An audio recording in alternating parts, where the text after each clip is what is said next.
ছেলে হোক বা মেয়ে, বাবা মায়ের বড় সন্তান হলে সব দিকেই সামলাতে হয়। বড় সন্তানের অনেক টেনশন থাকে, অনেক দায়িত্ব থাকে। কালকে আমাদের বাড়িতে নবান্ন, তাই আজকেই পুরনো বাড়িটা মোছামুছি করতে হবে, না হলে একদমই সময় পাওয়া যাবে না। 2-3 দিন ধরে শুধু কাজই করে যাচ্ছি মা আর মেয়ে। রাজবংশীদের কাছে নবান্ন একটা উৎসব, আনন্দের দিন। নতুন ধান ঘরে এনে সেই ধান থেকে চাল বের করে আগে ভগবানের উদ্দেশ্যে, পূর্বপুরুষদের উদ্দেশ্যে নিবেদন করতে হবে, তারপর নতুন চালের ভাত নিজেরা মুখে দিতে হবে। এটাই হলো নবান্নের নিয়ম। তাই সমস্ত কাপড় চোপড় কাচাকাচি করে ঘর ঝাড়াঝাড়ি করে 2 দিন আগেই রেখে দিয়েছি। সেদিন আর সময় পাওয়া যায় না, প্রচুর কাজ থাকে।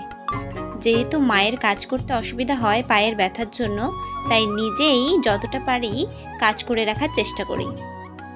আমাকেও আবার বাড়িতে যেতে হবে, সেখানেও নবান্নের নতুন চাল ভগবানকে আর পূর্বপুরুষদের নিবেদন করতে হবে। তাই আজকেই আমি আমাদের পুরনো বাড়িটা গোবর আর লাল মাটি দিয়ে মুছে রাখছি।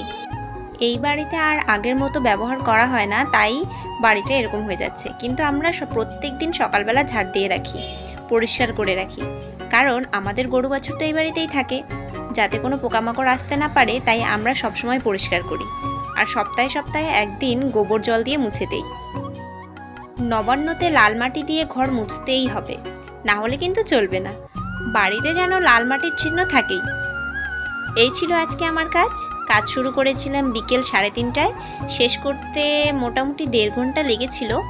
ছোট দিনের বেলা, তাই প্রায় সন্ধেই হয়ে গিয়েছিল। তো আজকে আমার ভিডিওটি এতটুকুই। আপনাদের কেমন লাগলো অবশ্যই কিন্তু কমেন্ট করে জানাবেন। আমি নেক্সট ভিডিওতে দেখাবো যে আমাদের বাড়িতে কিভাবে নবান্ন পালন করা হয়। আপনারা সবাই ভালো থাকবেন, দেখা হবে অন্য কোনো ভিডিওতে। বাই।